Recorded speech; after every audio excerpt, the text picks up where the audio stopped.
Hello, BookTube. I've got some mail for you on this hot, humid Thursday here in Boston.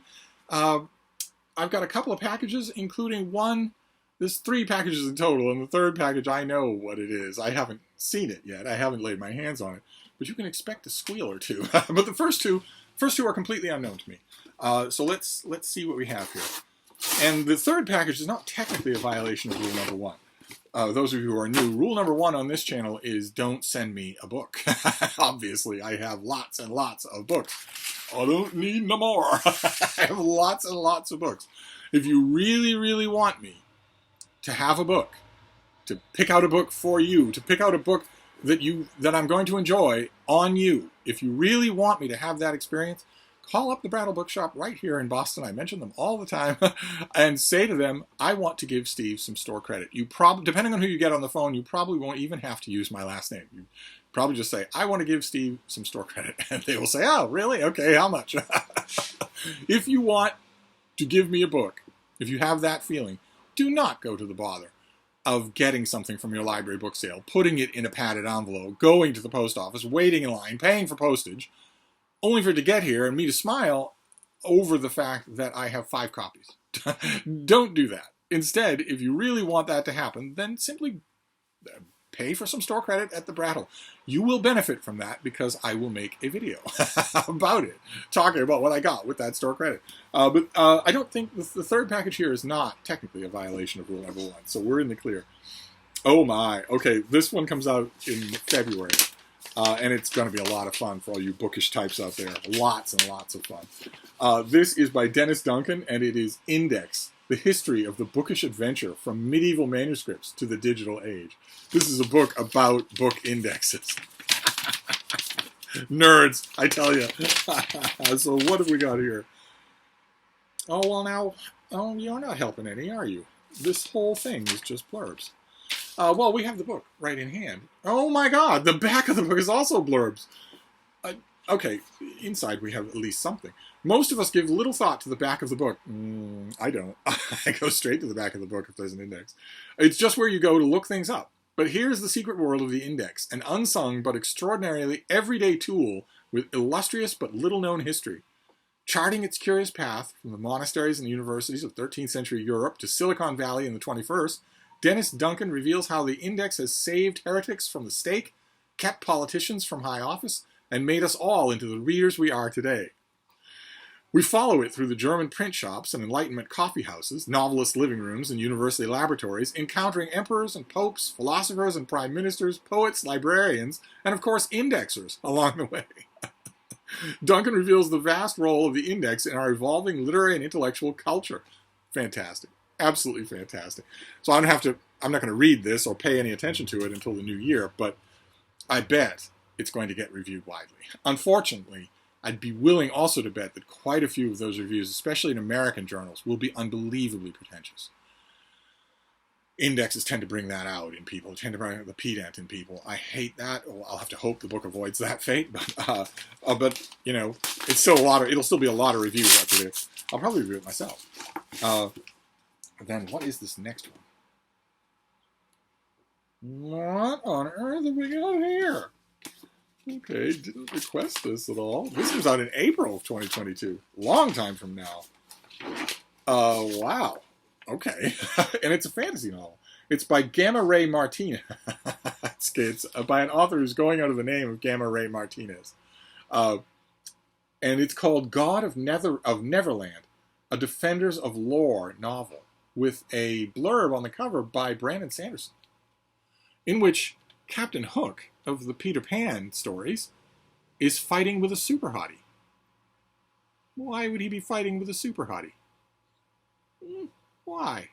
That's very odd. Let's find out. This is a reimagining of J.M. Barrie's classic tale that follows former Lost Boy who just quit his job at the Knights of the Round, an organization built to keep humanity safe from magical and mythological threats, as he is reluctantly pulled back into the fold to save his former best friend, Peter Pan, from a Netherland on the brink of collapse. Okay. Michael Darling, the youngest of the Darling siblings and a former Lost Boy, now all grown up. Is that Michael Darling?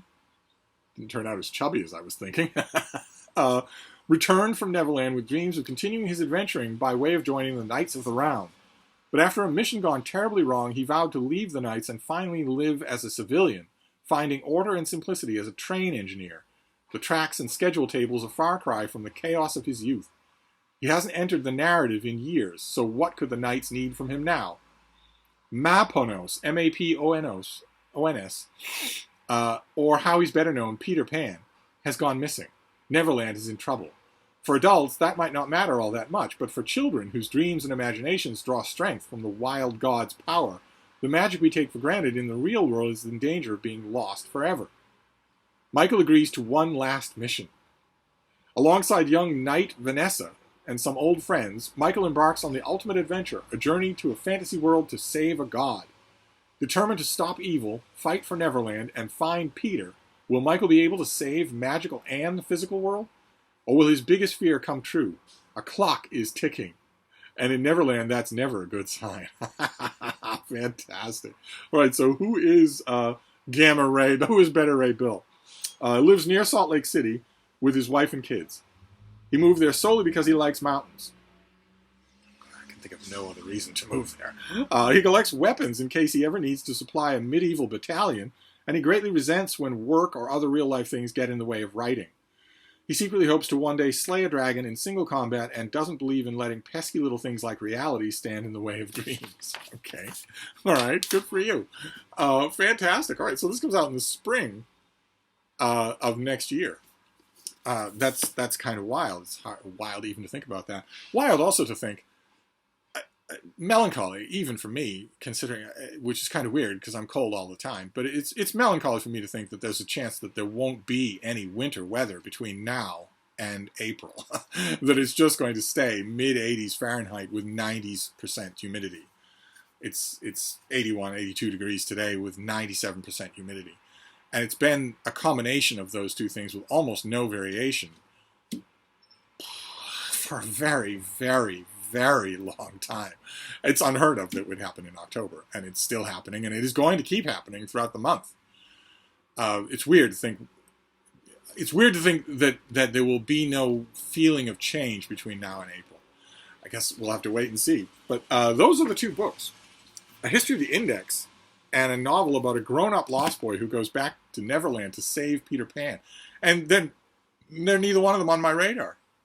They're not. I'm only paying attention to 2021 and 2021, so I don't even have to think about them. But I very much want to think about the third thing. The third thing is this package here. We'll open it very carefully because it's not a book. Instead, this ought to be the new rule number 1. I've mentioned this. I mentioned this rule on a recent video. When I mentioned that you should feel free to send me your tech. Okay? Feel free to do that. Send me your tech. You have a cabinet somewhere that is full of tech that you don't use anymore. You know that you do. And I want it. I want that tech. And that's what we have here. So here we have, I imagine this is charging cables. Yes, this is charging cables. Great, fantastic, because it's a fast charger. This particular thing has a fast charger. So a normal charger might work, but it wouldn't work as fast, wouldn't be as good. And the thing is this. This is a Samsung Galaxy SE from 2019. So relatively recent technology. It's in the previous owner. I cannot thank the previous owner enough. The previous owner has put it in its own protective case. Does this snap out? Yes, this snaps out, so you can set it up as a tablet. That'll also work as a handle. And it has, let's see here, a really good speaker system. Two speakers on one end, 2 speakers on the other. It has micro SD card slot. Oh wait, no, that's the power button. And then the volume controls.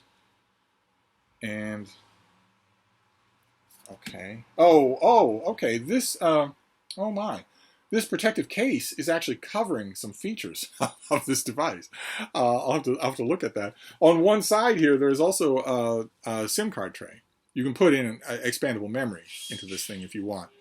And there's also, I believe, on this side, this is just entirely covered, but on this side, I believe there's a 3-pronged dock, a port, so that you could put this in a charging dock, so that you just put it there and let it charge without a wire, or so that you can attach a Samsung keyboard to this thing, of the dedicated kind, like the skin-covered keyboard on one of my iPads, that isn't Bluetooth.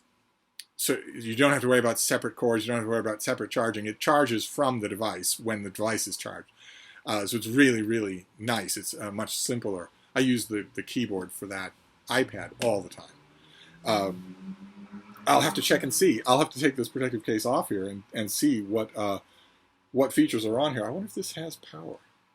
One of the features of the Samsung Galaxy S5e, one of the features of this device, and any device that you're going to get, in 2019, 2018, or later, is one that you should pay close attention to. Of course, this device is going to come fully evil, but still customizable, especially since this is an Android device. So you'll be able to change its evil. You'll be able to mitigate its evil. It's going to come to you listening to you. And you're also going to be strongly encouraged by the device and by the device's manufacturers to give them huge amounts of private information just to make the thing go. You don't need to do that. The on and off switch here, for instance, is fingerprint. It can recognize your fingerprint. The device can also recognize your iris. It can recognize your eyeball as a kind of security lock. But it doesn't need to do that. And you should disable those features. This device should not be reading your fingerprint. No device that you have should be reading your fingerprint. No device that you have should be scanning your face. Under any circumstances, just delete those features immediately from your device.